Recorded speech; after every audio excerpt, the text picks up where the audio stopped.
Edin Sport Lalé qui est Coton Sport de Garoua et APGS d'Infou vont représenter le Cameroun sur la scène continentale la saison prochaine, tandis que UMS Lyon blessé de Fortuné, autant pour moi, Canon Sportif Yaoundé et probablement Racel de Bafouzam vont évoluer la saison prochaine en Elite 2. Voilà donc la conséquence de la 34e et dernière journée de l'Elite 1 disputée le week-end dernier. Il faut dire également que du côté de l'Elite 2, il y a eu des rencontres partielles de la 34e journée. Si on connaît déjà les deux équipes qui vont évoluer la saison prochaine en Elite 1.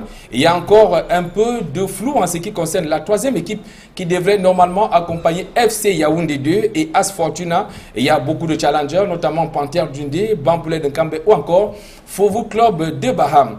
Choupo-Moting, Karl Toko Ekambi et André Onana bouderaient-ils l'équipe nationale du Cameroun? Eh bien, la liste des 23 rendue publique ce jour par l'entraîneur sélectionneur Hugo Gloss, eh bien, ces joueurs n'y figurent pas. Le cas de Choupo-Moting qui a donné une raison de cas de blessure pour expliquer sa non de participation à cette liste des Lions qui affrontent, il faut le rappeler, l'Algérie samedi prochain dans le match de comptant pour la 5e journée des éliminatoires du mondial Russie 2018. Algériens, tout comme Camerounais, sont désormais hors course. Nous allons revenir sur la performance de ces Lions, convoqués ou non, parce qu'il faut noter que dans ces listes de 23, ce sont pratiquement les mêmes qui ont disputé la double confrontation entre le Cameroun et le Nigeria. Voilà ainsi déroulé le programme de cette édition de 100% Foot, mesdames, messieurs.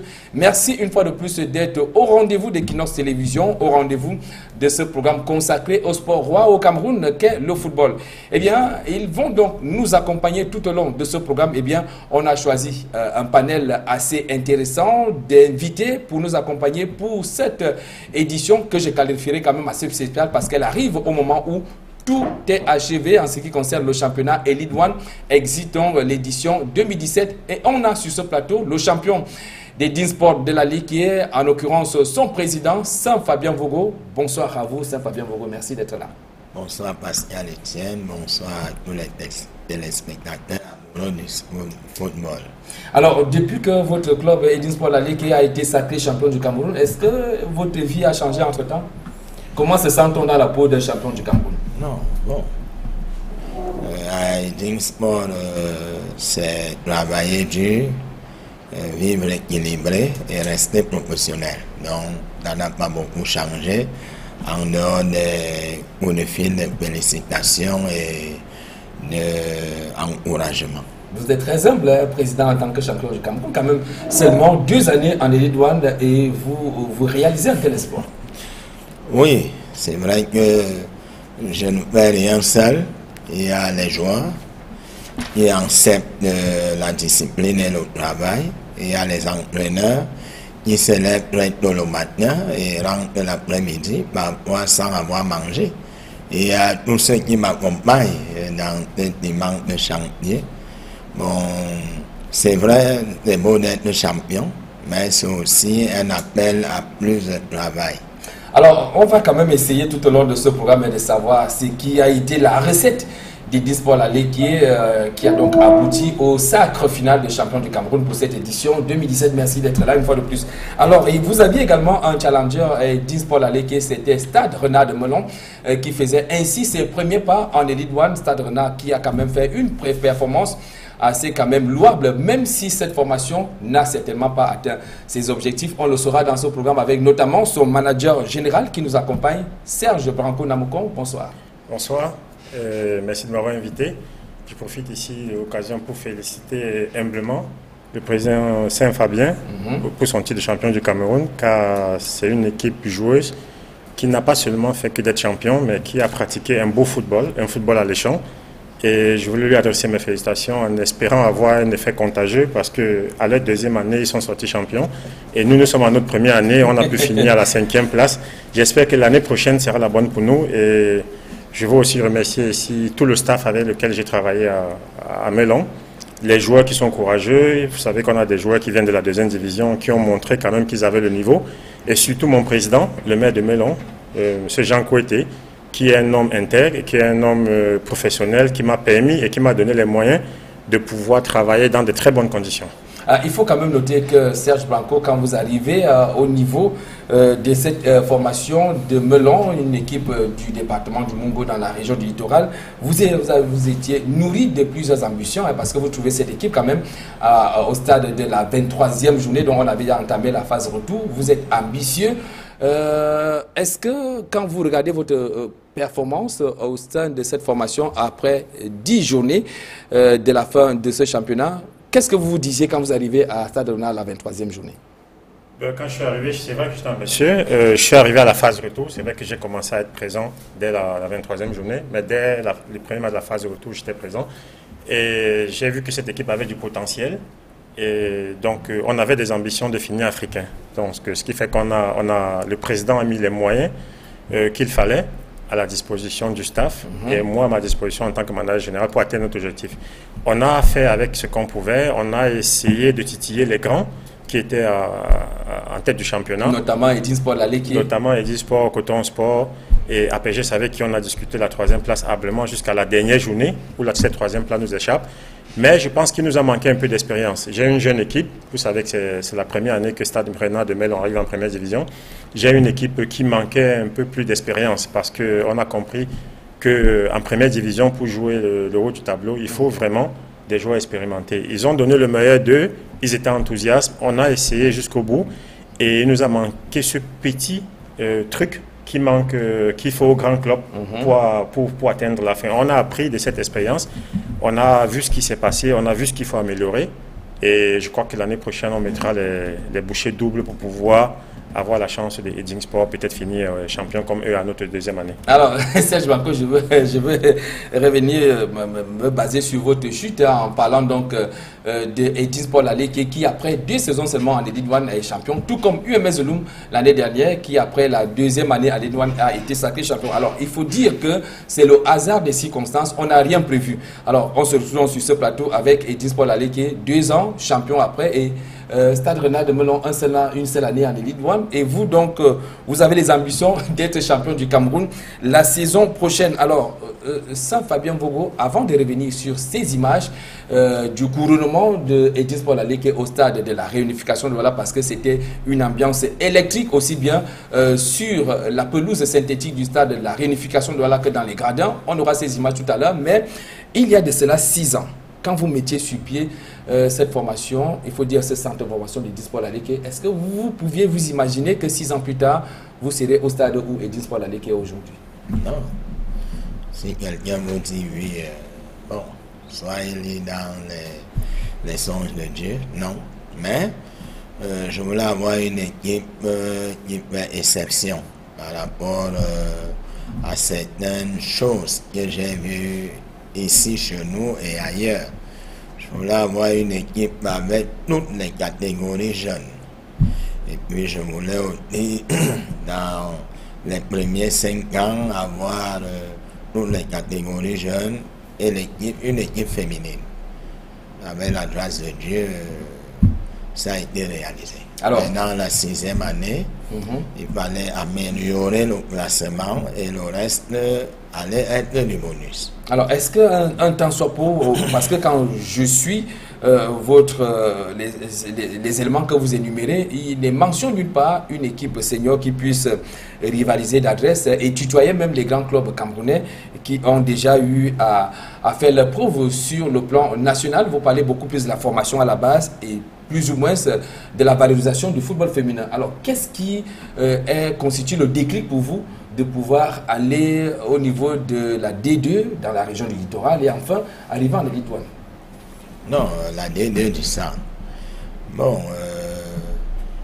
quand tu mets une équipe en place, selon moi, il faut avoir les catégories inférieures qui alimentent l'équipe première. C'est-à-dire, quand vous avez les minimes, il faut les donner 10 ans pour arriver à l'équipe première. Ça fait que vous pouvez juste ajouter 4 ou 5 joueurs à chaque fois, mais ils apprennent déjà la technique et la tactique de l'équipe à partir de la base. Voilà. Donc, c'était ça l'objectif.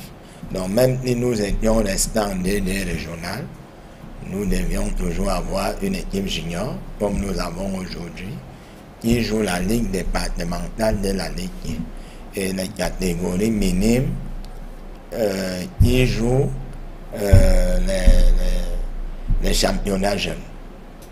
Ok, d'accord. Alors, Serge Banco, avant donc de vous proposer ces images du stade, la réunification, il faut quand même noter pour la gouverne de ceux qui nous suivent à l'instant que Stade Renard de Melon est l'un des rares clubs qui n'a jamais été dompté à domicile tout au long de cette saison. Oui, on a cette chance d'avoir été le seul club invaincu à domicile parce qu'on a une assise défensive très solide. Il nous a manqué un peu ce petit plus sur le plan offensif. Mais comme je dis, c'est notre première année en première division, c'est une année d'apprentissage. Et comme je voudrais revenir sur ce que le président Saint-Fabien a dit tout à l'heure, il faudrait que les gens comprennent au Cameroun que le football, l'avenir du football, c'est dans la formation. On ne peut pas prétendre aujourd'hui, dans le football moderne, gagner, avancer sans formation. Parce que la formation, c'est la base et les présidents du club devraient plus faire dans la formation, parce que quand tu fais dans la formation, tu dépenses moins et tu as une équipe que tu mets sur pied sur plusieurs années. Quand il parle des catégories minimes, cadets, juniors, ça veut dire à chaque étape, tu renforces avec 4-5 joueurs d'expérience et tu gardes ta base, qui est les jeunes formés déjà et qui ont l'ADN du club et l'ADN de la tactique qu'on leur a appris. Donc ça veut dire, en faisant la formation, ça fait moins de dépenses, ça fait plus de cohésion et ça fait sûrement plus de résultats. Bon, ce que beaucoup de présidents du championnat camerounais n'ont pas encore compris. L'exemple nous prouve. On va voir Edding Sport, qui trône en tête du championnat. On va voir APGS. On va voir Coton Sport.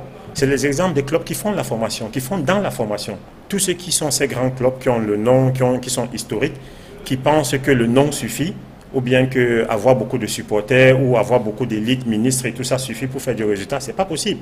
Il faut revenir à la base du football.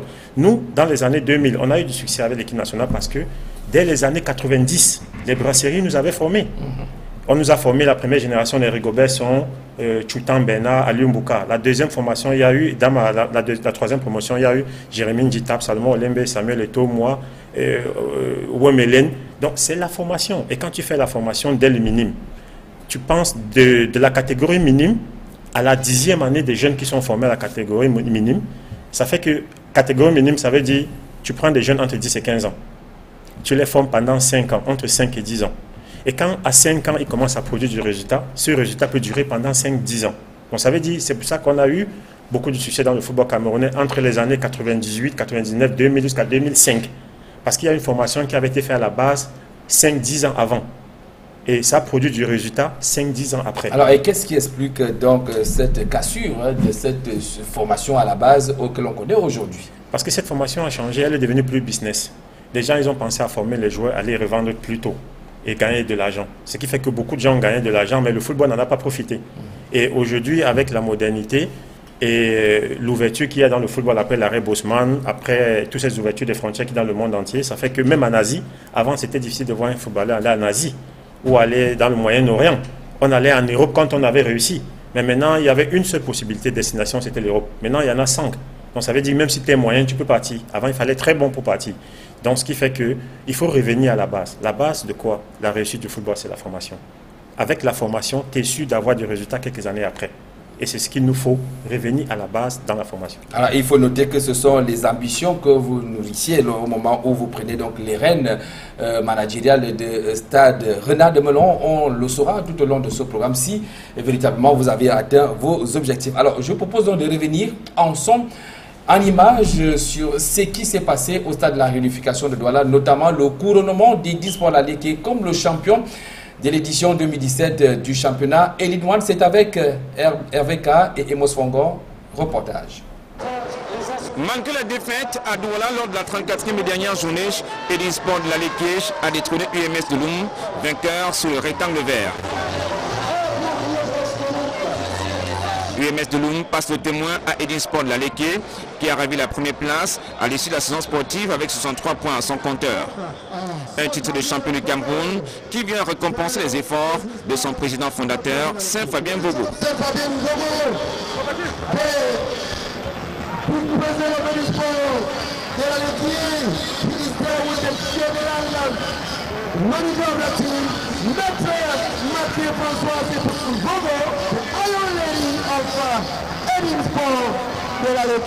2 ans seulement après son admission en Elite One, Edinsport Laleke souffle le titre très convoité de champion du Cameroun au Vieux Buscar de la première division.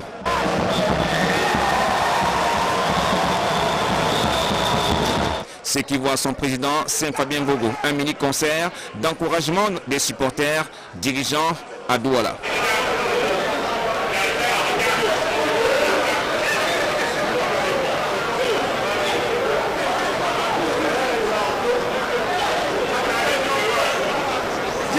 Premier temps fort de cette journée des lauréats du championnat d'Elite One au stade de la réunification de Douala Bepanda. Les organisateurs de la LFPC lèvent le voile sur le trophée de champion du Cameroun.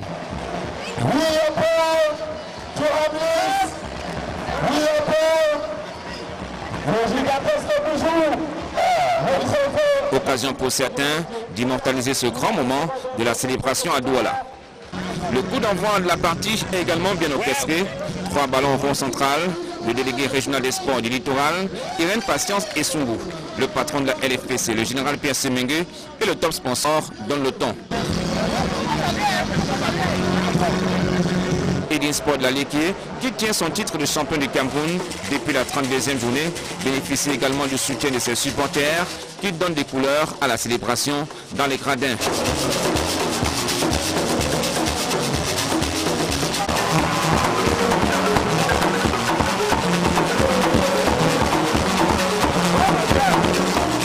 À la fin de la partie, le point culminant de la cérémonie, c'est la remise des médailles aux heureux élus.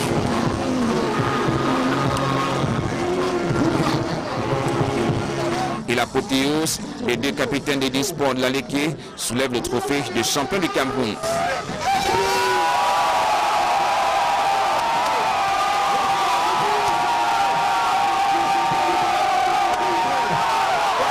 Edinsport Laleke est aux anges.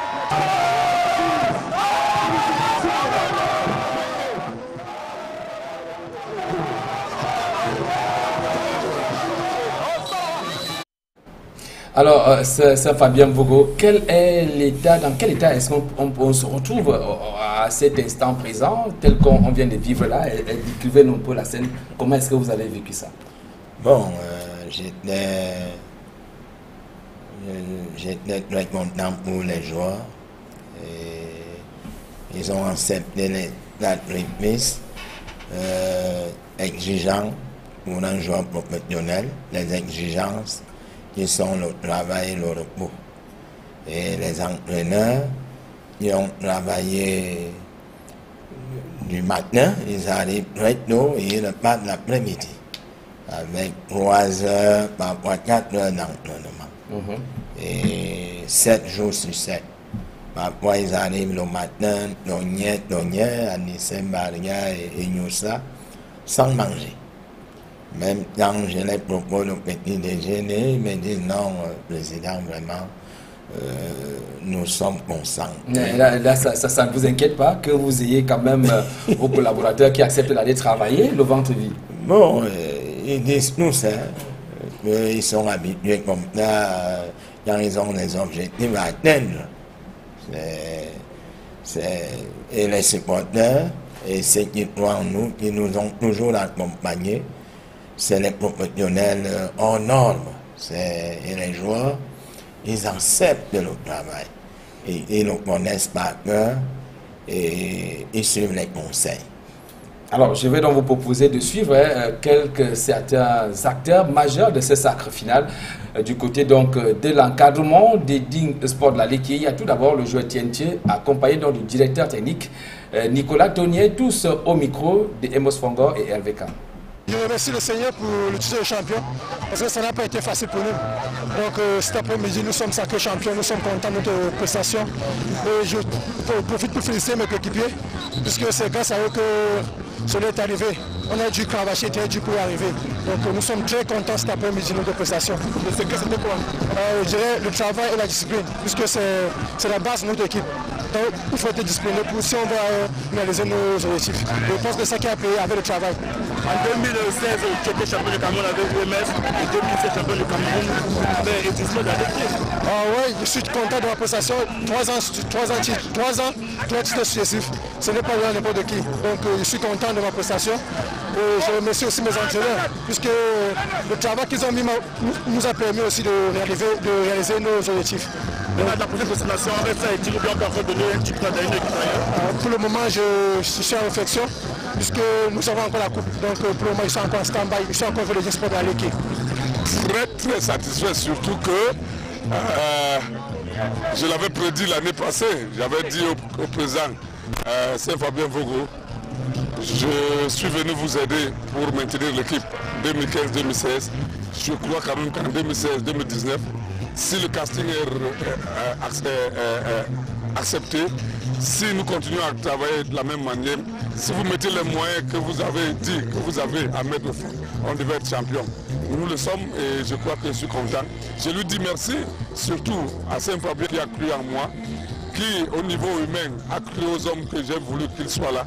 Et je suis content de dire que une bonne fin de banque de touche pour quelques années, je crois que je ne regrette rien. Vous savez, non seulement la nomination est venue à pic, parce que j'avais déclaré que je devais me retirer un peu parce que je dois avoir beaucoup donné, pas beaucoup reçu. Mais maintenant, je crois qu'avec ce championnat, si je pars à la foot, je pars en contact. Non. Alors, Saint-Fabien, vous avez donc suivi le directeur technique qui dit ses au revoir, là, lui qui a été appelé à d'autres fonctions. Alors, comment est-ce que, si on peut vous demander en quelques mots, de décrire qui est Nicolas Tonnier? C'est l'un des meilleurs techniciens que les Camerounais ont la chance d'avoir, que nous avons la chance d'avoir encore pour quelques jours avant son installation, mais il a encore des années de contrat. Je ne sais pas comment on fera la foot. Et nous, on a encore besoin de lui. Bon, mais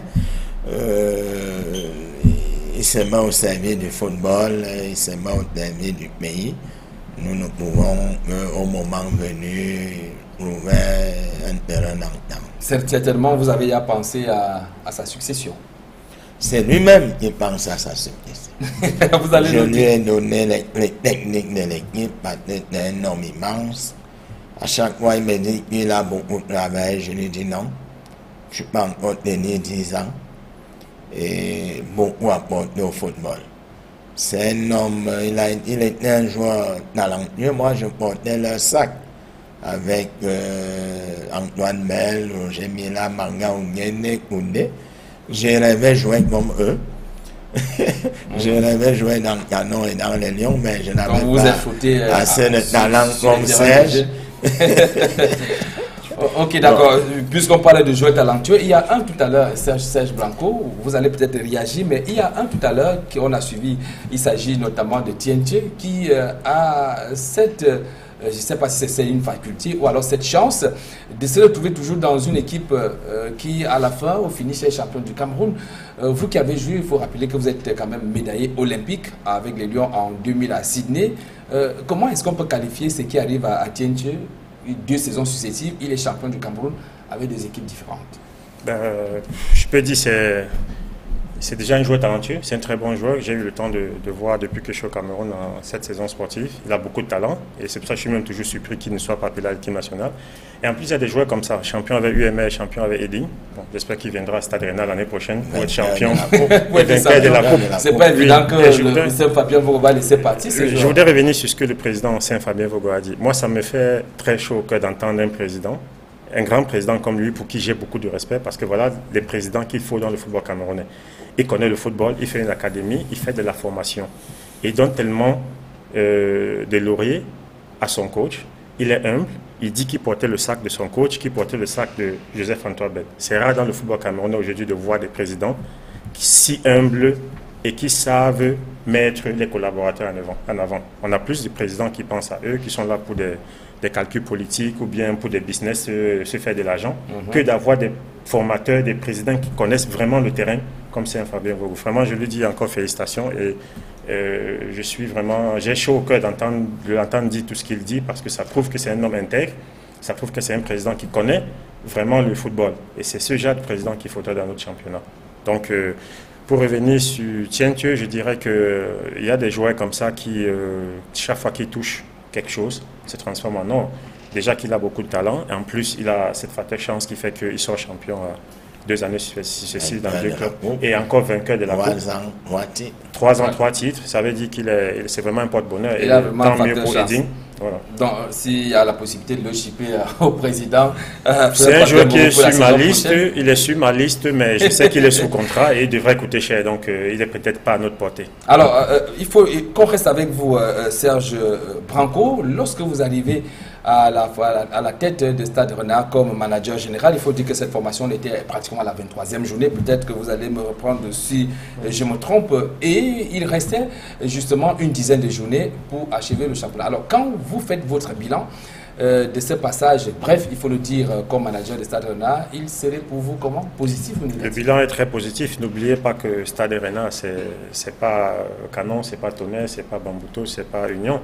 C'est un club qui a un président très ambitieux, qui a cette équipe, il y a 3 ans, était encore en Ligue régionale du Mungo. Donc vous vous rendez compte, en 2 ans, ils ont été champions dans toutes leurs catégories. Et en première division, ils arrivent à la première année et finissent 5e. Après avoir titillé la 3e place jusqu'à la dernière journée. Donc cette équipe a vraiment tout le mérite. Et je suis vraiment en admiration devant mes joueurs.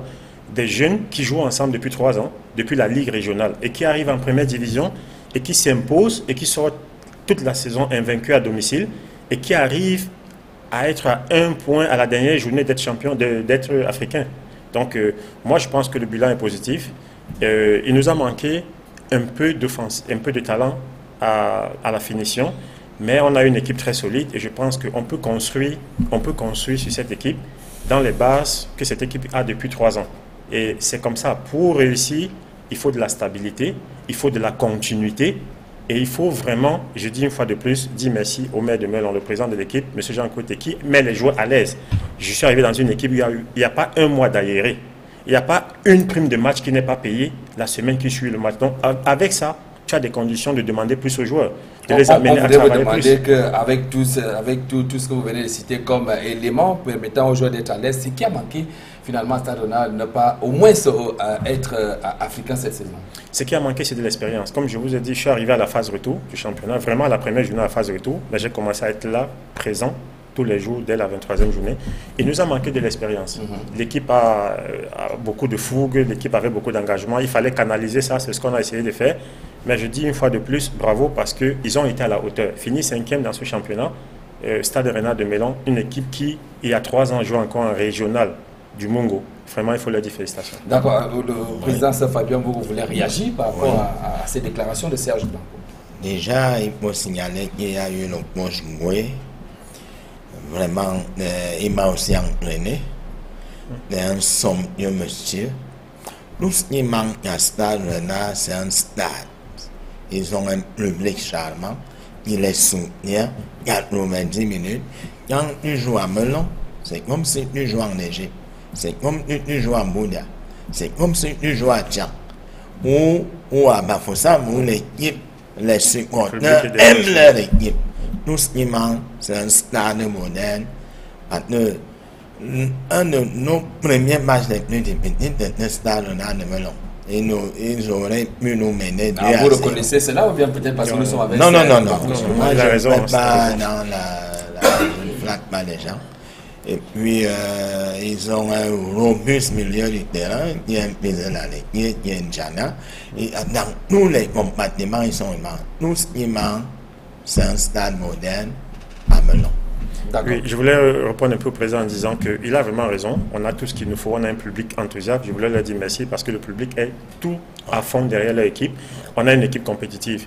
Le stade, sur la pelouse, on a eu des petits soucis avec la pelouse parce que c'était la saison pluvieuse et qu'on avait du mal que ce soit pour l'adversaire, que ce soit pour nous, à pratiquer un football vraiment alléchant.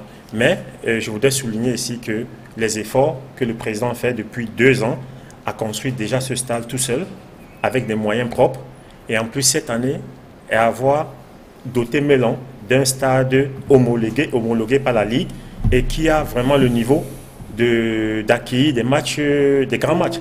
Donc, et je crois que l'année prochaine encore, on fera des efforts. On a écouté ce que le président a dit. Le président de Stade Rennais fera des efforts d'améliorer encore les infrastructures parce que c'est un projet à long terme. Il faut également dire que ça faisait partie de vos missions lorsque vous preniez les rênes comme manager général de Stade Rennais de Melon. On va revenir vers vous tout à l'heure. Le temps pour nous de repartir dans la région du centre, il faut quand même dire que c'est une région qui a le vent en poupe cette saison sportive 2016-2017 parce qu'il faut le rappeler, faut-il le rappeler que Edis Sport-Laliké, c'est un club de la région du centre, tout comme APGS Denfou. Les deux seront donc sur la scène africaine la saison prochaine. Alors, je vous propose donc de revenir sur les images de cette rencontre, notamment le reportage qui a donc opposé Stade APGS Denfou à Bamboutos de Mbouda, 1-0, et cette victoire a d'ailleurs permis à cette équipe de Fou d'obtenir donc le dernier ticket qualificatif pour la Coupe des Confédérations de la CAF 2018. C'est avec ces images que nous propose Aïk depuis Yaoundé. 1-0 pour APGS Denfou face à Bamboutos de Mbouda. Le but d'APGS porte la marque de son feu follet, Raphaël Eric Messimbouli, sur un superbe plat de pied gauche à la 40e minute.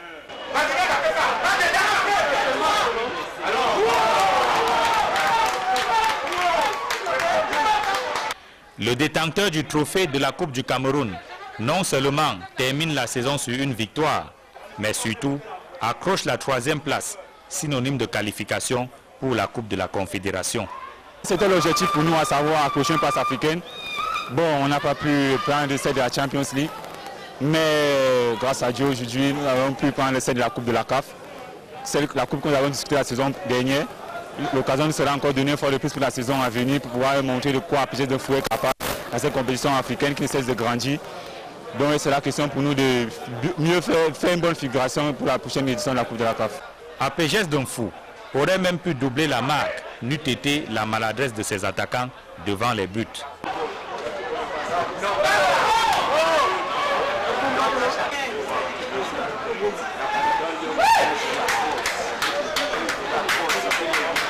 Côté Bamboutos de Mbouda, c'était un match tranquille malgré la défaite à Yaoundé. Les Mangwa Boys ayant déjà assuré leur maintien avant la 34e et dernière journée du championnat. Alors, vous l'avez donc suivi avec Cyril, je voudrais rappeler que Saint-Fabien Vogo, vous étiez avant la mise sur pied du comité d'organisation au Cameroun, le président de la Ligue de football de la région du Centre. Alors, qu'est-ce qui peut expliquer cette belle performance des clubs du Centre cette saison? Oui, j'ai appelé tous mes frères, je leur ai dit vraiment, la saison dernière, on discutait tous la relégation. C'est vrai que n'est pas faute à la qualité des joueurs ou la séance du jeu. Mais c'était les infrastructures. On jouait au Fou, on jouait à Bankomo, on jouait à Malmayo, une véritable boue. Mais quand vous voyez peut-être jouer même Dragon, c'est du football total. La région du Centre aurait pu même gravir les 3 places. Donc, au Centre, nous avons travaillé pour que nous ne soyons plus à la traîne. Mais on note quand même que les clubs mythiques du Sable, tandis que ces nouveaux clubs que sont Edis Sport-Laliké et APGS ou alors Dragon se portent plus ou moins bien. Ce n'est pas du tout le cas pour les clubs mythiques qui vont évoluer la saison prochaine à l'Idjou. Je voudrais faire mention au canon sportif de Yaoundé et Tonnerre qui s'y trouve depuis la saison dernière. Oui, c'est juste à cause des querelles de famille, l'équipe aussi pour nos grands frères qui ont tout gagné. Je veux vous rappeler que quand le canon avait 3 coupes, Alali n'avait rien. Asek n'avait rien du tout, même Zamalek. Mais ceux qui étaient là avant n'ont pas eu la vision qu'a eu Coton Sport ou bien Stade Rennais ou Eding ou APGS de construire des propres infrastructures. Et pourtant avant, les recettes donnaient 30, 40, 50 millions. Et en ce temps-là, il n'y avait pas de télévision, non, la seule détention était les matchs de football, les concerts ou les salles de cinéma. Et Et en étant là, administrativement, n'est pas trop exigeant. Bon, maintenant, il faut juste qu'on arrête. Pour être président de Canon, il faut être nouveau, notre donner, il faut être le nouveau radiant. On doit voir l'exemple avec Paris Saint-Germain, les fonds non qatariens, mais de Paris Saint-Germain de France. D'accord. Alors, Serge Branco, avant d'écouter l'entraîneur de APGS Demfou tout à l'heure, alors, ces raisons dont est en train de faire mention pour le président Fabien Vogo pour expliquer donc cette déchéance des clubs mythiques de la région du centre, c'est-à-dire que cette personnalisation des clubs, ces clubs qui ont un certain repli identitaire. Alors, est-ce que vous qui êtes à Stade Rennais de Melon, vous parlez tout à l'heure du président qui fait tout, qui est à la tête de tout, qui décide de tout. Est-ce qu'il n'y a pas le risque que lors des prochaines saisons, qu'on assiste également à cette même situation? Qu'est-ce que vous avez fait pour éviter cela à Stade Rennais de Melon depuis que vous y êtes? Ben non, je précise, comme le président le disait tout à l'heure, c'est que ces grands clubs ont dormi sur les lauriers. Et ils ont dormi sur leur notoriété, sur leur popularité. Ils se sont dit qu'on est Canon, on est Tonnerre, on est Racing, on est Bamboutos, on est Union.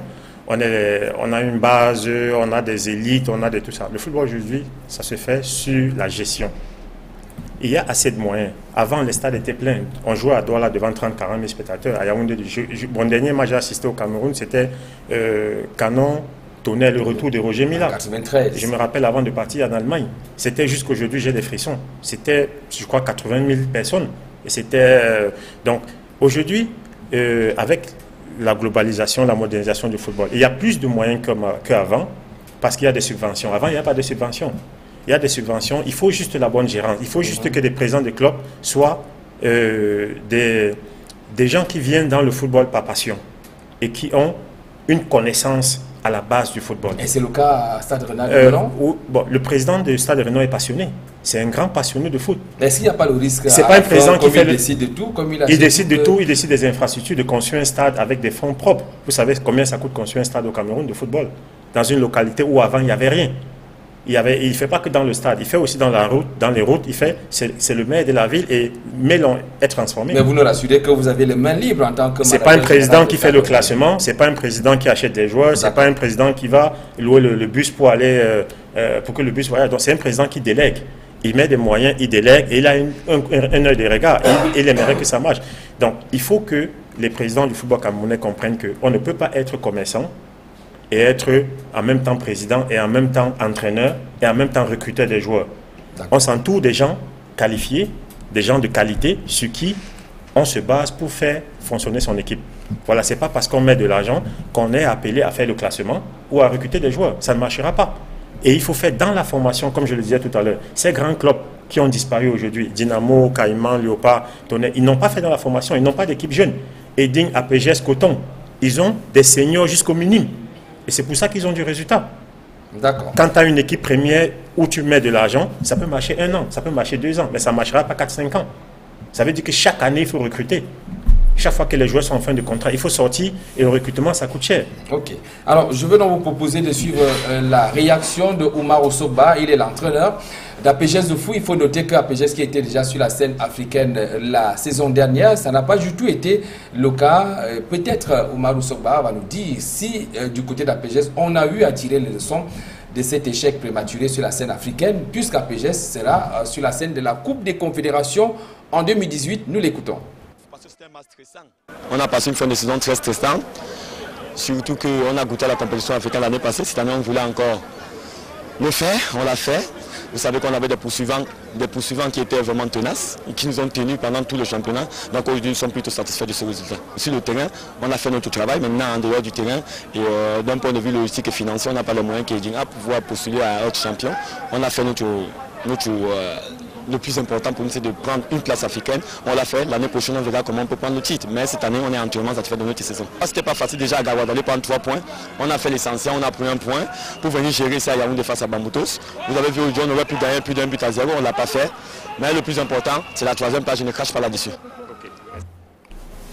Eh bien, on reste donc sur cette 34e et dernière journée du championnat des Lidois. Nous restons du côté de Yaoundé avec en image cette rencontre qui a donc opposé la Colombe sportive d'Udja à crémenter donc d'une très belle performance lors de la phase retour de cette compétition. Colombe sportive d'Udja qui se trouvait dans les tréfonds du classement lors de la fin de la phase allée du championnat. Eh bien, APGS Colombe plutôt contre New Stade Douala, le score de cette rencontre 1 but partout. Il faut dire qu'avant cette confrontation, la Colombe sportive d'Udja, tout comme New Stade Douala, avait déjà assuré leur maintien en Elite One la saison prochaine. Donc il n'y avait pas véritable enjeu entre ces deux équipes, mais néanmoins il y a eu 2 buts inscrits lors de cette rencontre disputée donc du côté de Yaoundé. Je propose donc d'écouter tour à tour d'abord l'entraîneur Olivier Nanfan, celui-là même qui a pris les rênes de la Colombe sportive d'Udja au moment où l'équipe ne se portait pas du tout bien, puisque son entraîneur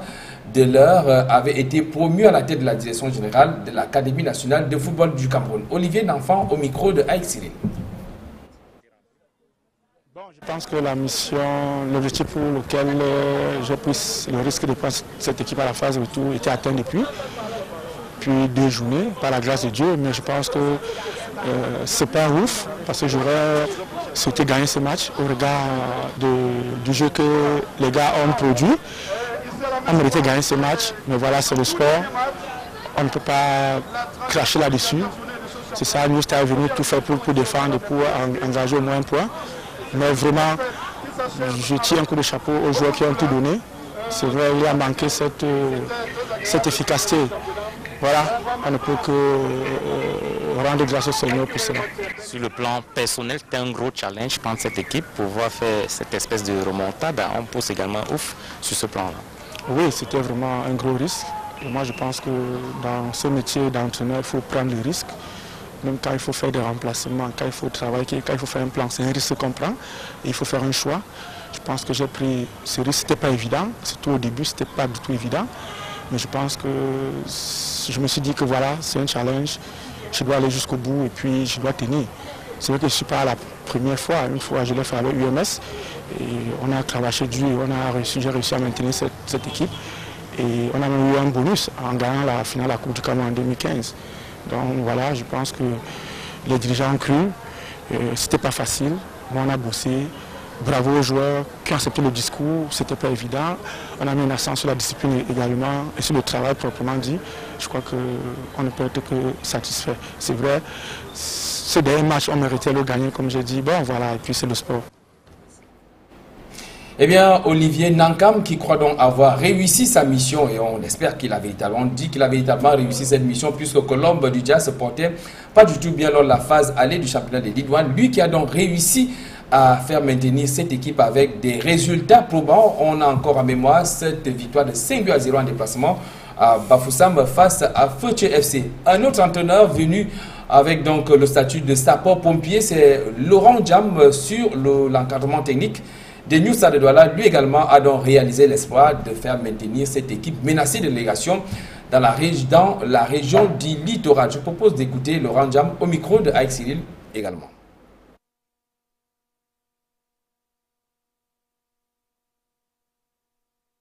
Il y a un grand ouf de soulagement, on part d'une 18e place à une place de maintien. Je crois que c'est un encouragement général pour toute l'équipe, l'administration qui s'est démenée, les joueurs qui ont compris l'importance de la chose. Et je crois que ce fait un boulot qui a été très ardu. On s'est un peu appliqué sur la discipline. Je crois qu'aujourd'hui, c'est quelque chose d'important à mettre en valeur.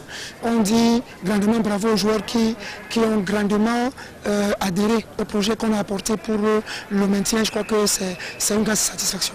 Alors, comment s'est opérée la mue, la transformation? Quel a été le discours? Vous dites bien qu'à la fin de la phase allée, vous êtes 18e au classement. Comment s'est opérée la transformation? Oui, du moins, on a présenté un discours et avec un projet de maintien. Il fallait que les joueurs adhèrent, il fallait qu'on se mette dans un travail approfondi pour cravacher et avoir le maximum de points possible pour essayer, parce qu'on se disait qu'il y avait encore des matchs importants à prendre. Et je crois que les gars ont compris. On a pu engager un certain nombre de points, même si il faut reconnaître qu'à un moment donné, on a pu perdre certains matchs contre notre club parce que et beaucoup plus chez nous, à domicile. Mais je crois que l'important et l'objectif était le maintien.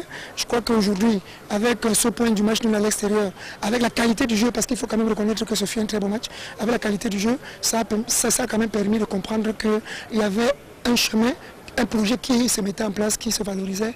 Et je crois qu'on dit bravo aux joueurs qui ont vraiment adhéré et qui ont accepté de souffrir un peu, parce que je dois reconnaître que ça n'a pas été assez facile pendant ce long moment-là. Justement, sur ce match précis, on se rend compte que vers la fin, il y a des signes d'essoufflement. Vous commencez à lâcher. Vous avez beaucoup donné durant la saison au point de lâcher en fin de saison. Oui, c'est la fin du championnat. Quand vous jouez un championnat où il faut jouer sous deux climats différents, ce n'est pas toujours évident. On a joué pratiquement 2 mois et demi, 3 mois sous la pluie. Il faut s'entraîner sous la pluie, il faut jouer sous la pluie. Et subitement, vous revenez à jouer sous le soleil.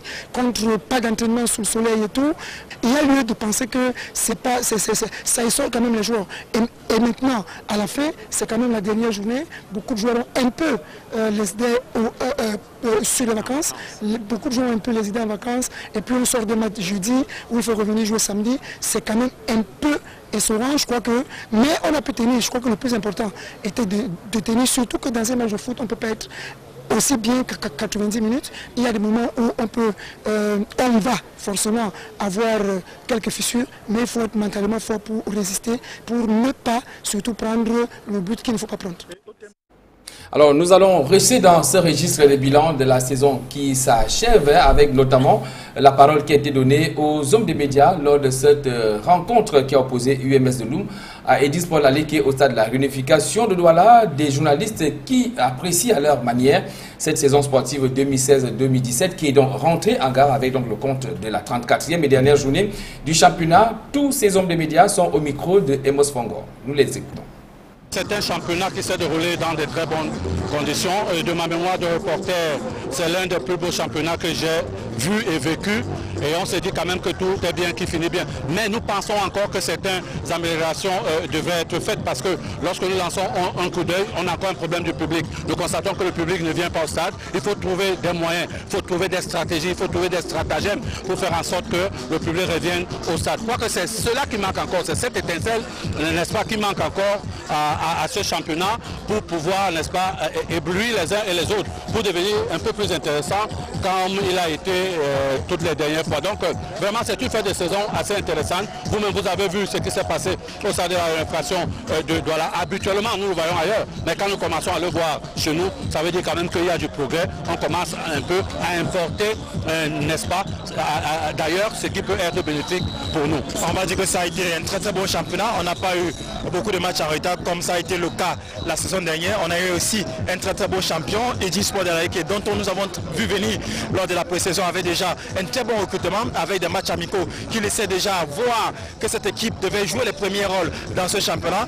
On a assisté aussi à une descente comme celle du Canon de Yaoundé, qui est un grand club qui va comme ça quitter la première division pour se retrouver en deuxième division. C'est l'un des facteurs marquants de ce championnat. On va dire en somme que Edisport Laleke a mérité son titre, une équipe qui a la meilleure défense du championnat, une équipe qui a la deuxième meilleure attaque de notre championnat. Je crois que c'était une équipe complète, c'était une équipe qui était rompue à la haute compétition. Maintenant on va souhaiter à cette équipe de mieux nous représenter sur le plan africain à travers la Ligue des Champions qu'elle va jouer. On a assisté comme ça à un passage de témoins entre l'UMS de Loum qui affrontait cet après-midi Edisport Laleke. Même si Edi a terminé sur une défaite, il faut dire que ça a été une très belle fête, ça a été une très belle saison. On espère que les 3 équipes qui vont jouer l'Afrique, qui vont nous représenter au niveau africain, vont valablement nous représenter. On peut dire que ça a été une très belle saison. On a été fiers du point de vue journalistique. On a travaillé dans de très bonnes conditions. On a été content de suivre des très belles rencontres ici au stade de la réunification, que ce soit partout, que ce soit même du côté de l'Ouest. On a eu droit à de très belles affiches. Ce n'est qu'à la dernière journée qu'on a pu voir les batailles de maintien. Ça prouve que notre championnat est en train de montrer plusieurs crans au-dessus. Ce championnat 2017 consacre les clubs individuels et les clubs créés par des promoteurs. Parce que vous voyez bien le TSC gagnant, c'est-à-dire le podium Edisport de Laleke qui a, je crois, 2 ans de MTN Elite 1. Vous avez comme deuxième Coton Sport de Garoua qui est un club corporatiste. Et enfin, troisième APGS de Fou qui est également un club qui appartient à des individus. Au même moment, vous constatez que les 3 clubs qui sont relégués, à savoir Canon, Lyon Blessé de Foutouni et Hassan de Bafoussam, sont des clubs communautaires. vous voyez bien que c'est un passage de témoin entre les clubs individuels et les clubs communautaires. Je crois que aujourd'hui, ce n'est plus la tribu qui gagne, c'est plus la communauté qui gagne, mais c'est le management qui gagne, c'est le modernisme qui gagne. Le président Saint-Fabien Vogo a mis les moyens, il s'est entouré des personnes modernes qui connaissent les règles du football moderne et aujourd'hui, sa victoire n'est pas volée, c'est tout à fait mérité.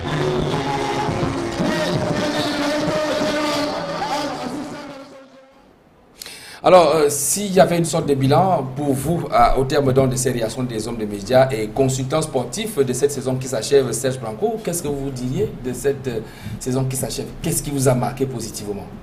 Positivement, je voudrais remarquer déjà la compétitivité du championnat. C'est un championnat qui a été alléchant du début jusqu'à la fin. On a vu en haut du classement, ça s'est disputé jusqu'à peut-être 5 journées du championnat où Edinga a pris le large, mais le reste, la deuxième et la troisième place a été très serré entre Coton Sport, APGS et Stade Rennais. Et on voit en bas du classement aussi que la descente s'est jouée jusqu'à la dernière journée. Donc c'est ce qui prouve la compétitivité d'un championnat, ce qui fait que le championnat est alléchant, ça laisse tout le monde sur sa fin jusqu'au bout. Et ça c'est très encourageant parce que des années antérieures, quand je regardais dans les sites, sur les réseaux sociaux, je voyais que le champion, à 8 journées de la fin du championnat, on savait déjà qui est descendu. Et on entendait des histoires, le gens on a vendu le match, on a laissé le match à l'autre. Aujourd'hui on se rend compte que jusqu'à la dernière journée c'est compétitif. Et je voudrais remarquer aussi et tirer un coup de chapeau au corps arbitral. Parce que j'ai l'impression que j'ai fait des matchs toute la phase retour de ce championnat. Je n'ai pas vu un match où je peux vous dire que l'arbitre a été partial ou l'arbitre n'a pas été correct. J'ai l'impression qu'on a fait beaucoup de progrès sur le plan arbitral et que les arbitres du Cameroun se sont vraiment professionnalisés. Sur mon point de vue, j'ai été vraiment sur ce point. Je voulais tirer un coup de chapeau à la commission des arbitres. Satisfaction générale pour vous pour cette saison sportive. Alors, Saint-Fabien Vogo, aucune œuvre humaine n'étant parfaite. Alors, s'il y avait quelque chose à refaire pour améliorer la qualité de notre championnat pour cette saison sportive, ça serait à quel niveau pour vous? Non, pour moi, il y a que les stades. Un stade Saint-Ethnique à Melon, un à Mbouda, un à Tchang, un au centre de Maputam. L'autre dans la lignée, en fait, nous avons 10 stades synthétiques. Vraiment, nous allons atteindre une autre dimension. Vous, c'est seulement cette affaire infrastructurelle qui a fait manquant bien pendant sûr, cette saison sportive. quand vous voyez Colombe, il quitte le sud, il joue 34 matchs à l'extérieur. Et ils ont une remontée. Mais remontada. C'est bon, quand vous voyez New Star qui va à la base allée était presque relégué, on recrute le Jam.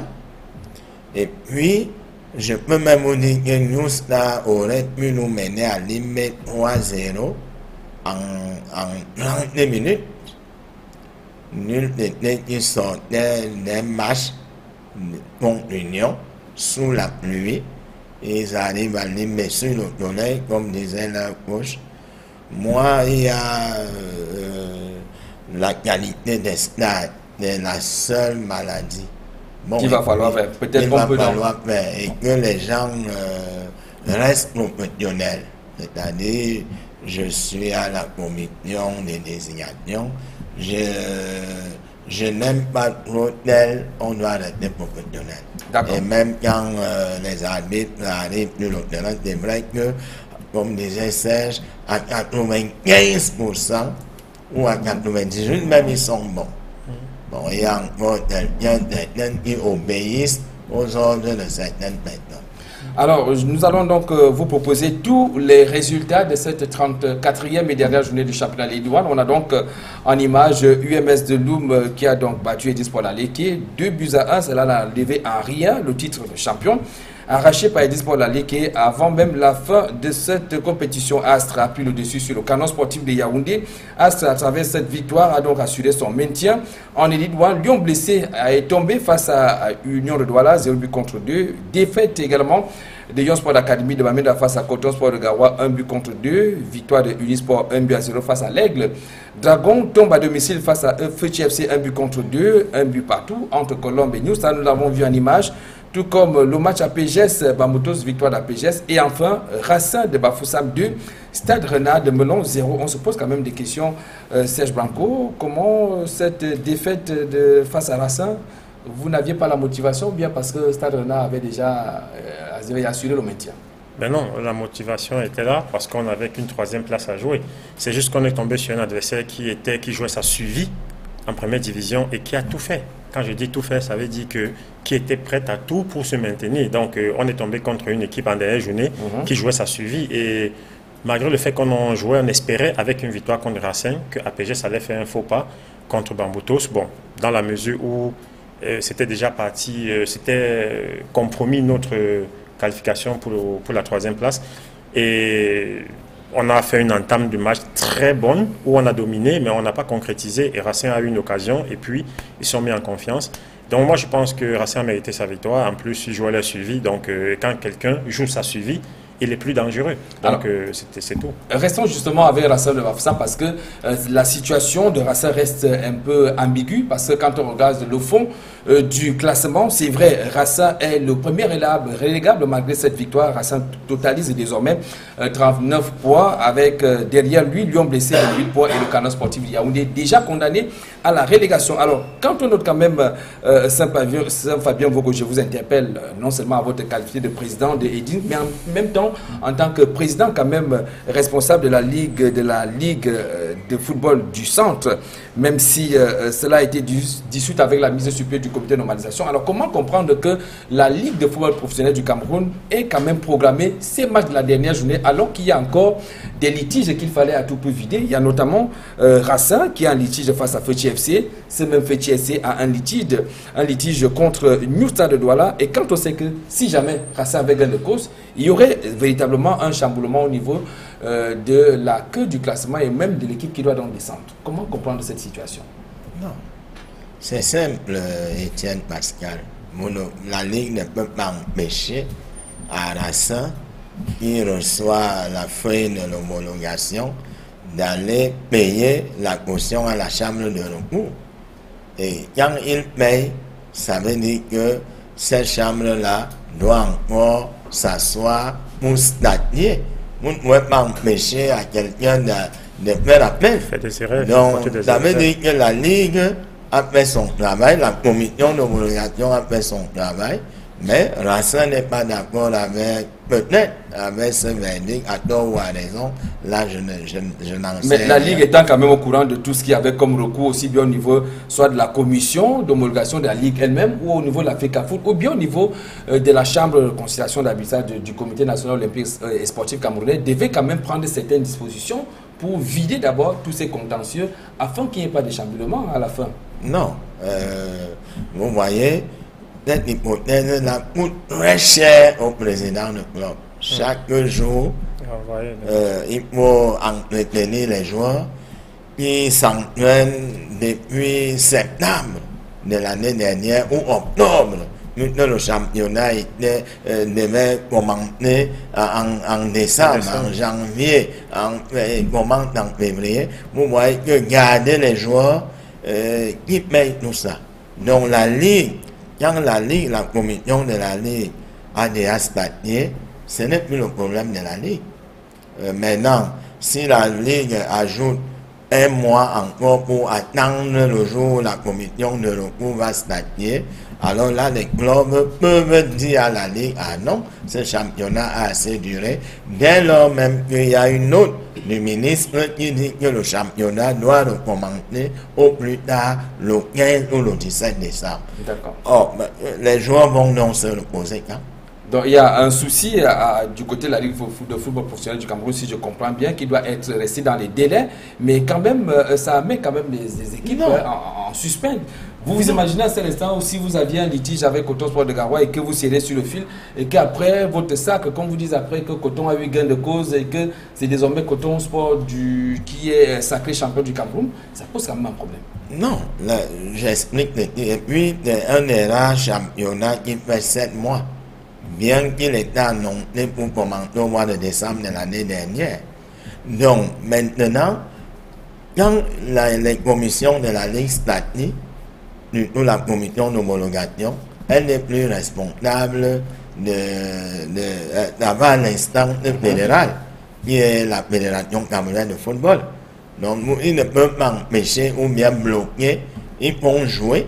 Mais dans un match de gagne au stade comme dans les bureaux, si vous ne prenez pas les experts comme peut-être à Eding, où j'ai Big Boy Yves, ou Serge Blanco, donc un joueur qui a gagné la Coupe du Cameroun, qui a parcouru le monde, qui est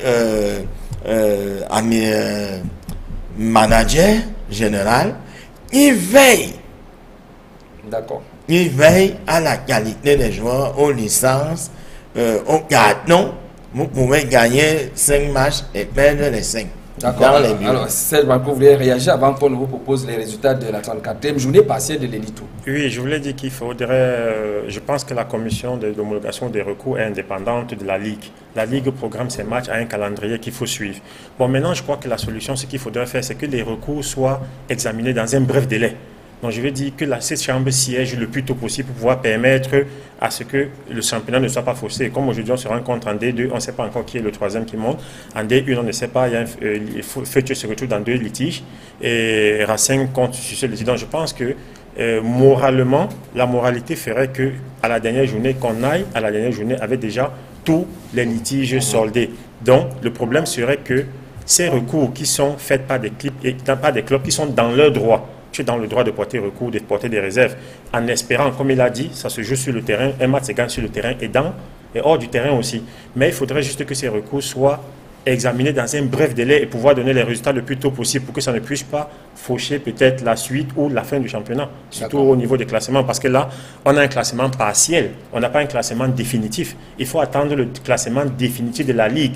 Et le championnat définitif est programmé quand tous ces recours, tous ces litiges sont soldés. C'est là où la Ligue promulgue un classement définitif à ma connaissance. Alors on fait rapidement un tour du côté de la régie. On se retrouve pour la suite de ce programme. On parlera de ces résultats partiels de la 34e mais avant et dernière journée en Elite.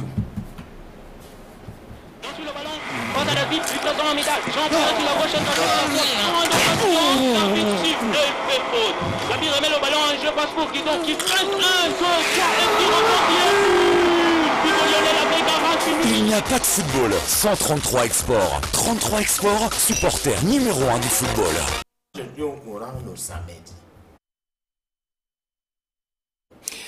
On vous présente donc ces résultats de la 34e journée partielle en Elite. Il faut dire que Dynamo a donc perdu sur ses propres installations, 0 but contre par sa Panthère Sportive Dundee. Et bien, grâce à cette victoire du Fauve Dundee, et bien, cette équipe a un pied déjà en Elite 1.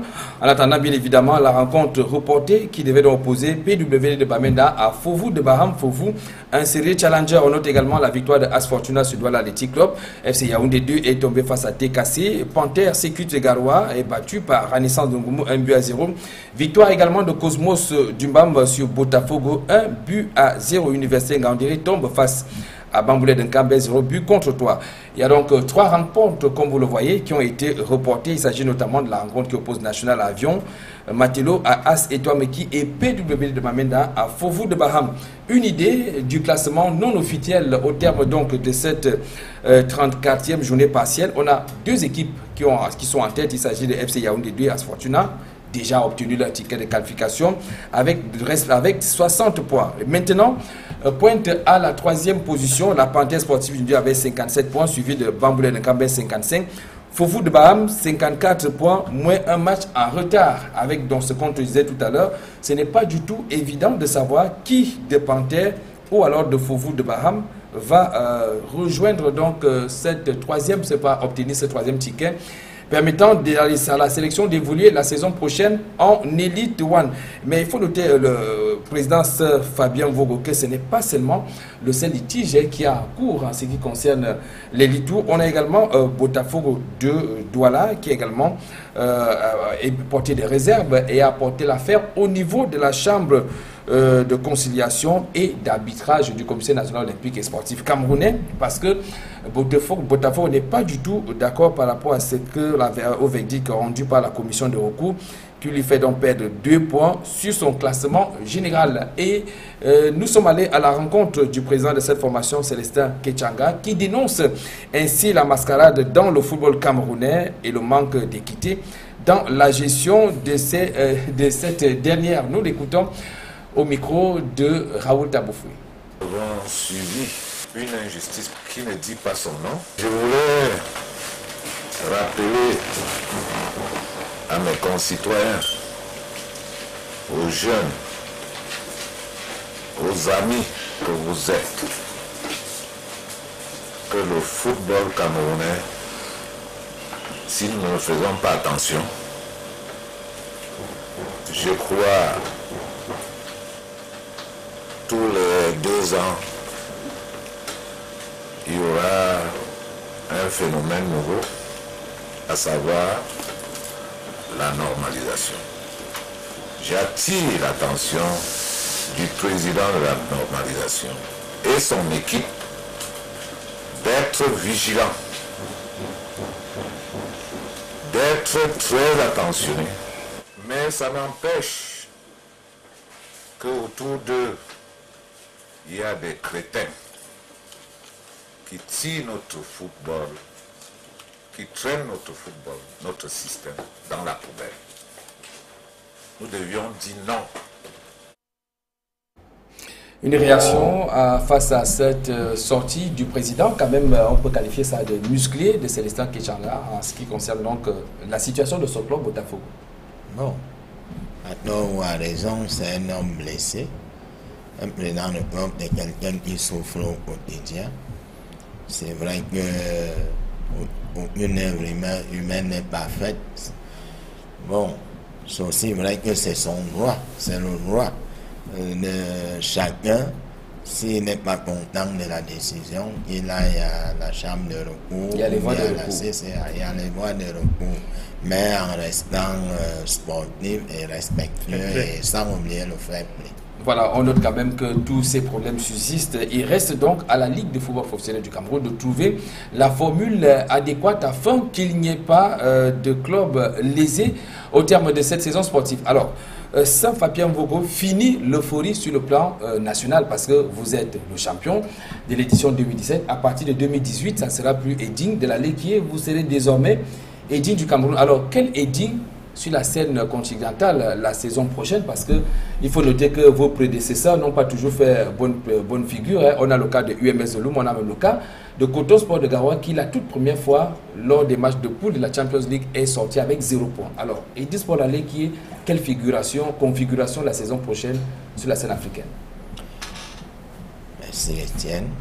Sauf que cette année, avec la note du ministre, nous va changer.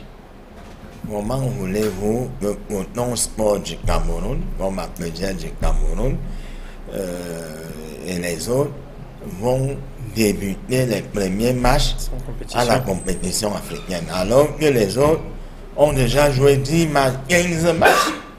Donc c'est là le problème. Si Coton avait joué 8 matchs, 10 matchs, croyez-moi, ce Coton-là ne peut pas être ridicule. Donc la faute, c'est au démarrage tardif du championnat. Tout ce que nous voulons, Edine du Cameroun, Coton Sport du Cameroun, Apéges du Cameroun, c'est que le championnat démarre effectivement en décembre. Maintenant et vous verrez que nous ne serons pas ridicules.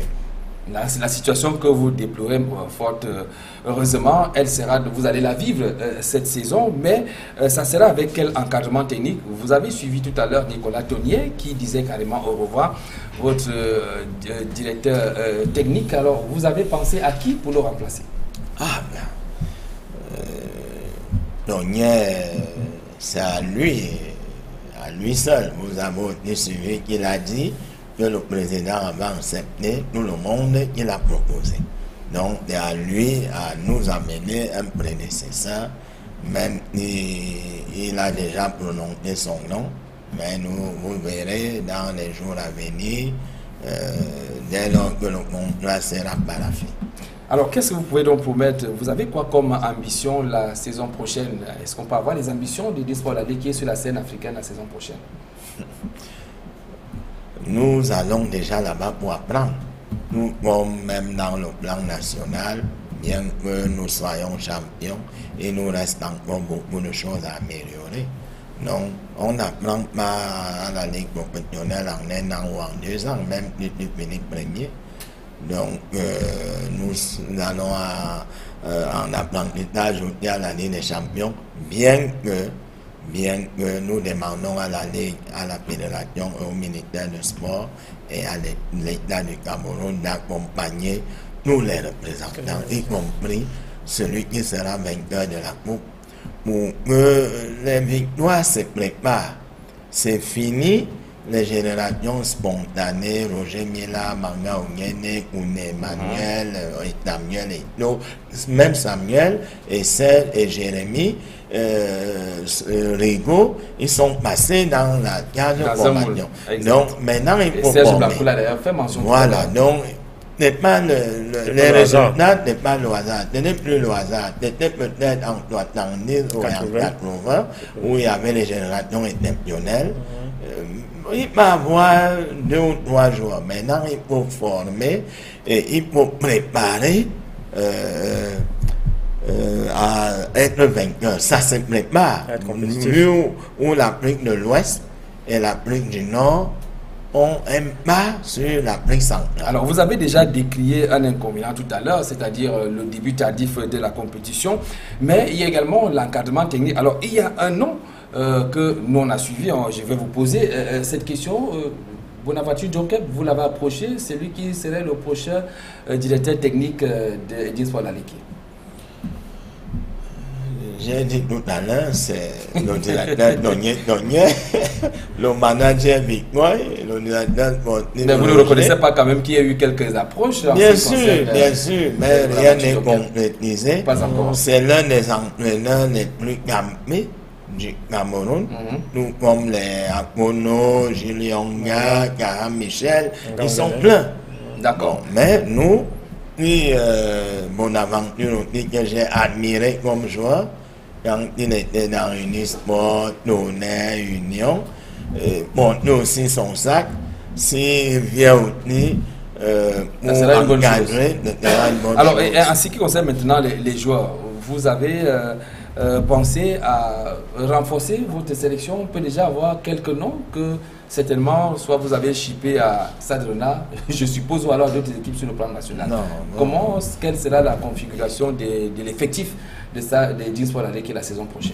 Prématuré de nous dire, le directeur technique et le coach Marga et le manager Victor, le directeur sportif, en dernier lieu, moi et la PDGA et Billon, qui est le conseiller du président, tout comme Yaro. D'accord. Mais rien n'est concrétisé, c'est encore les coulisses. Mais le directeur technique qui a encore donné dans l'essai, il faudra nous pour que Edin soit costaud. Déjà que le statut qui est là, la majorité, ça va rester. Le fond de jeu, ça va rester.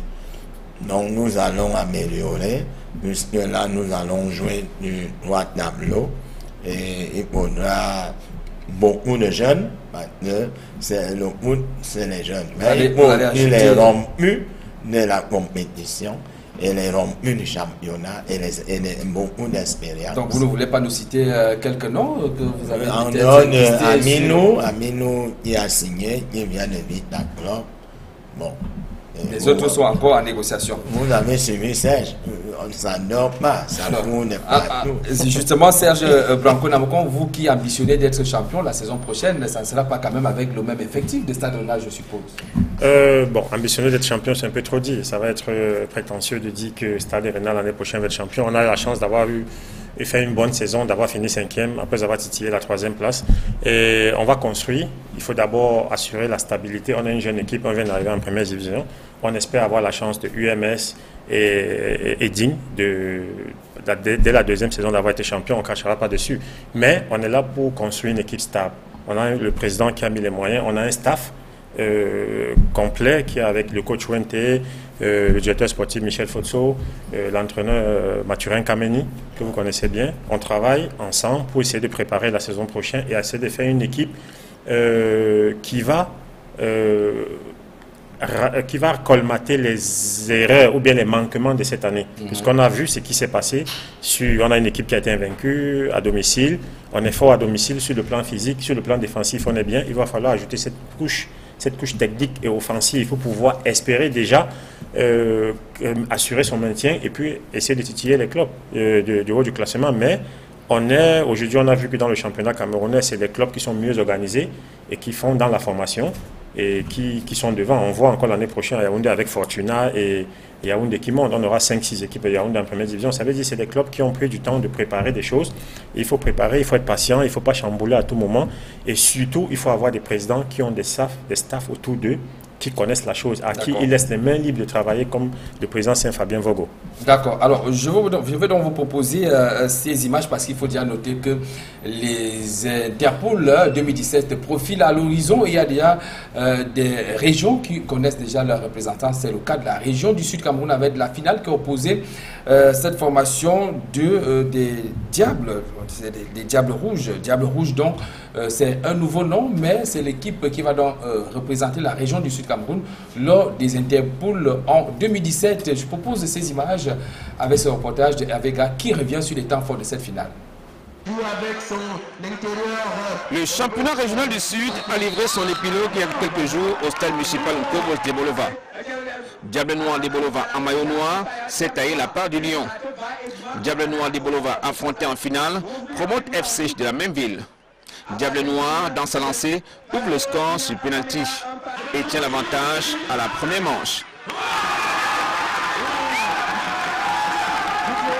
À la seconde période, Promote FC bombe le torse et rétablit l'équilibre également sur penalty. Un but partout sur le score à l'issue du temps réglementaire. C'est aux prolongations que Diable Noir de Bolova inscrit son but victorieux, un but de la délivrance pour ses supporters.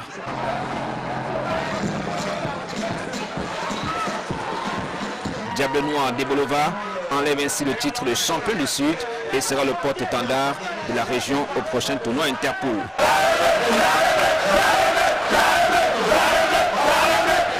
Une fin de saison sportive sans difficulté pour les dirigeants du Sud. Nous arrivons au Koumé et que maintenant les Diables Noirs n'appartiennent plus à Iboulova, les Diables Noirs n'appartiennent plus à Essini ou bien à Bout, ça devient les Diables Noirs du Sud.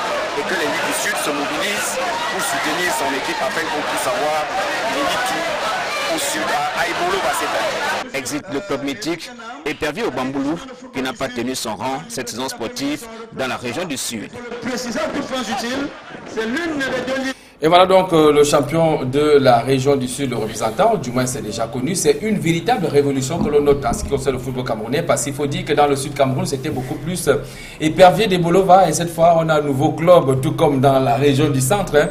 Diable Rouge. Alors, Fabien Vogo, comment se fait-il que jusqu'à présent, on n'ait pas de représentant de la région du Sud pour ces Interpol, la région du centre pour ces Interpol? Mais, dès lors qu'on annule nos élections, il appartient maintenant à la normalisation de faire la suite, de nommer les gens.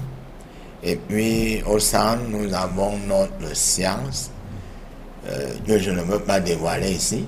C'est pour ça que nous avons les équipes qui montent tout le temps. Donc, je ne me fais pas de doute là-dessus, que ce soit pour de la colonie FAP ou un autre club. Au centre, on joue vraiment au football. Et je crois que le représentant du centre... Donc vous dites que tout est entre les mains du comité de normalisation pour la reprise de la compétition? Bien sûr. C'est les patrons fédéraux maintenant. Exact. Un tout dernier tour du côté de la régie. On se retrouve pour parler des Lions indomptables et de cette rencontre qui oppose le Cameroun à l'Algérie samedi prochain au stade Amadou Ahidjo de Yaoundé, comptant pour la 5e journée des éliminatoires du mondial russe 2018. Jean sur le ballon, passe à la vite, Victor en métal. Jean sur la gauche, la bille remet le ballon, je passe pour Guidon qui traite un goal et qui Il n'y a pas de football sans 33 Export. 33 Export, supporter numéro 1 du football. Eh bien, l'entraîneur sélectionneur des Lions indomptables, Hugo Brossa, a rendu public ce lundi la liste des 23 qui devraient donc affronter les Fennecs samedi prochain. Dans cette liste, on note quand même l'absence de certains joueurs cadres tels que Choupo-Moting ou encore Karl Toko Ekambi, buteur avec son club le week-end dernier du côté de la France, ou encore le gardien titulaire de l'Ajax d'Amsterdam. Voici les raisons que Hugo Broos a données lorsqu'il dévoilait la liste de ses 23 lions. C'était au stade Amadou Ahidjo en présence de notre reporter avec Cyril.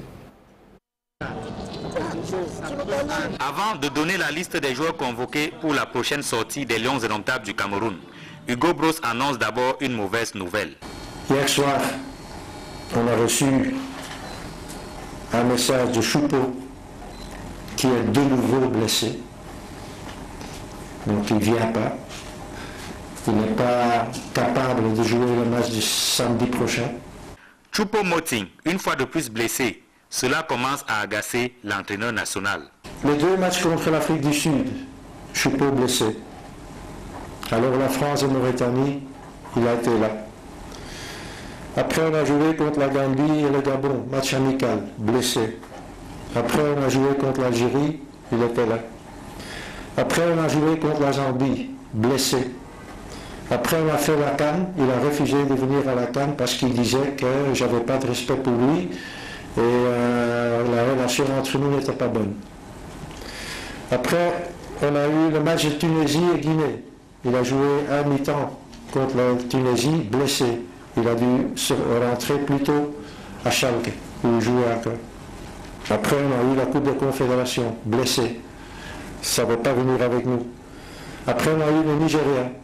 Il a joué un quart d'heure, le deuxième mi-temps, contre le Nigeria, blessé. Aujourd'hui, enfin hier soir, on reçoit un message de lui qu'il est blessé. Excusez-moi, monsieur, mais comment est-ce que moi je peux compter sur un joueur pareil? Il en est de Choupo-Moting, comme de ses autres joueurs qui refusent l'équipe nationale. Karl Toko Ekambi fait partie de ceux-là. Titulaire en club, il refuse de rester au banc de touche chez les Lions. Deuxièmement, Toko, lui, il n'accepte pas qu'il ne joue pas, donc il refuse encore de revenir au Cameroun pour le match international. Titulaire en club lui aussi, André Onana ne veut pas jouer les seconds rôles en sélection. Je peux aussi citer Onana. Onana ne veut plus venir à l'équipe nationale parce qu'on doit jouer. Tout n'est pour autant pas perdu, selon Hugo Broos. Une victoire contre l'Algérie permettra de sauver ce qui peut encore l'être. J'espère que pour le match du samedi, on va avoir de nouveau une équipe qui a une fierté et qui va jouer pour l'honneur. On doit utiliser ces 2 matchs contre l'Algérie et aussi après les Zambie pour se retrouver à un niveau digne à un champion d'Afrique. Depuis la fin de la CAN Gabon 2017, les Lions indomptables du Cameroun ont perdu leur crinière. Les joueurs boudent désormais la sélection nationale en déclinant les convocations d'Hugo Broos.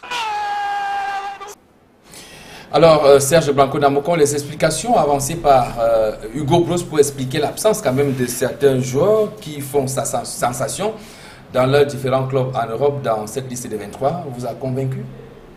Ben non, déjà Hugo Broos ne m'a jamais convaincu dans ses explications. Depuis qu'il est entraîneur du Cameroun, je n'ai jamais eu une conférence de presse où il m'a donné l'impression qu'il maîtrisait quelque chose. Parce qu'il peut être un bon entraîneur, j'ai l'impression. Avant la CAN, je pensais qu'il n'avait pas le niveau pour entraîner le Cameroun, mais avec la CAN qu'il a gagné, avec le jeu qu'on a pratiqué à la CAN et comment on s'est déployé, j'ai pensé qu'on était sur la bonne voie et que c'était vraiment un entraîneur qui savait ce qu'il faisait. Mais tout de suite après la CAN, on est retombé dans les mêmes débois d'avant la CAN où la préparation, les matchs n'étaient pas tellement ça, on ne savait pas qui va jouer comment. Et en plus, tout le temps, il met ses joueurs, c'est en public, il dénonce des trucs que des entraîneurs normalement gardent dans les vestiaires. Et tu ne peux pas mettre tes joueurs comme ça à la vindicte publique, on est dans un pays passionné. C'est ça qui expliquerait le désamour entre certains joueurs Oui, parce que j'en parle avec certains, c'est mes petits frères, j'en parle avec certains, ils pensent que tu ne vas pas faire un mauvais match et puis on va te livrer à la vindicte populaire, prochainement tu viens en reculant. Et puis, tu as des joueurs que tu n'as pas retenus pour la CAN. Dans certains plateaux, je leur disais, ceux qui ont gagné la CAN, qu'on construit avec eux et qu'on puisse détecter et rajeunir l'équipe pour la CAN qu'on prépare au Cameroun. Ces joueurs qui ont refusé de venir à la CAN et que vous faites venir après et que vous ne faites pas jouer, ça fait qu'il y a déjà une cassure. Déjà, ils n'ont pas été à la CAN, ils ont raté la Coupe d'Afrique. Ils viennent un peu en se disant et tout. En plus, c'est pas parce qu'un joueur est titulaire dans son club, il faut bien que les choses soient claires. C'est pas parce qu'un joueur est titulaire en Angleterre ou en France qu'il est obligé d'être titulaire à l'équipe nationale. Non, tu peux être titulaire et tu viens, ça dépend du schéma du coach et de ce qu'il veut jouer. Mais Mais est-ce que le cas de Choupo-Moting, par rapport à ce que vous dites, n'est pas quand même atypique? Est-ce que c'est un cas qui rentre dans ce que l'entraîneur reste le patron de... l'effectif actuel des Lions. Oui, l'entraîneur, il fait ses choix. On le juge sur le résultat. S'il n'a pas le résultat, il n'a qu'à être viré. Mais tant qu'il est entraîneur, il a les décisions, il doit prendre les joueurs qu'il estime selon sa tactique, selon sa vision de jeu important. Tu peux être titulaire en Angleterre, il met un joueur de 3e division de la France. C'est tout à fait normal. C'est pas parce qu'on est en 3e division qu'on n'est pas talentueux. Mais le seul truc que je repose à Hugo Broos, c'est la gestion des hommes. C'est comment il gère son groupe par rapport à ceux qui jouent pas, par rapport à ceux qui veulent intégrer ou pas. Et tu comprends pas très bien dans quelle ligne il va. C'est quoi sa politique? Tu es champion d'Afrique et tu fais venir des joueurs dont tu n'as pas besoin. Et tu ne les fais pas jouer. Et puis après, tu les rappelles. Donc ça veut dire, si tu n'as pas besoin de quelqu'un, laisse-le dans son équipe. Si le problème de la gestion de l'effectif qui se pose. Voilà, moi je pense qu'il a un problème de communication et de la gestion des hommes. Il peut être un bon entraîneur.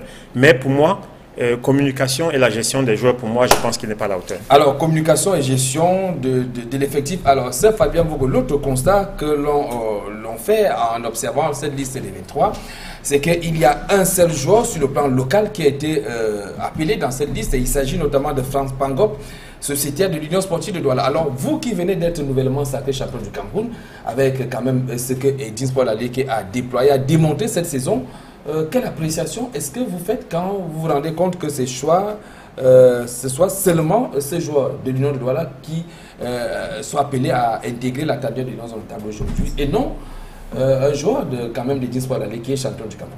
Bon, nous sommes 18. Si chaque président peut dire qu'il a un joueur, même des Lions blessés ou canon, ça n'empêche pas que là-dedans il y a les bons joueurs. Maintenant, l'entraîneur est le patron et il détient la science du jeu. Ça, il faut que tout le monde le sache. Ça dépend de quelle animation il va mettre. Ça dépend de quel système il va mettre en place. On ne sélectionne pas les joueurs parce que bon, il vient d'Edin, ou il vient de Coton, ou il vient d'Apegès. Franck est l'un des meilleurs attaquants. Que disent même des coéquipiers des autres équipes. Parfois, ils disent de lui qu'il est même meilleur que certains professionnels titulaires. C'est vrai, on ne conteste pas le talent de Frans Pangop, mais est-ce que vous ne trouvez pas que c'est quand même un peu ne pas reconnaître quand même la performance du Sport Aleke que de ne pas appeler un seul joueur de digne dans la tanière? Attention, il y a le groupe. Et il y a donc dans ce groupe, Edin peut être bon dans le groupe. Collectivement. Mais collectif. Mais pas individuellement. Mais pas individuellement. Pas encore. Et puis, n'oublions pas que pour l'entraîneur national Hugo Broos et son staff, le coach Bellinga, c'est maintenant qu'on prépare la CAN 2019. C'est maintenant qu'on commence à mettre un bloc équipe.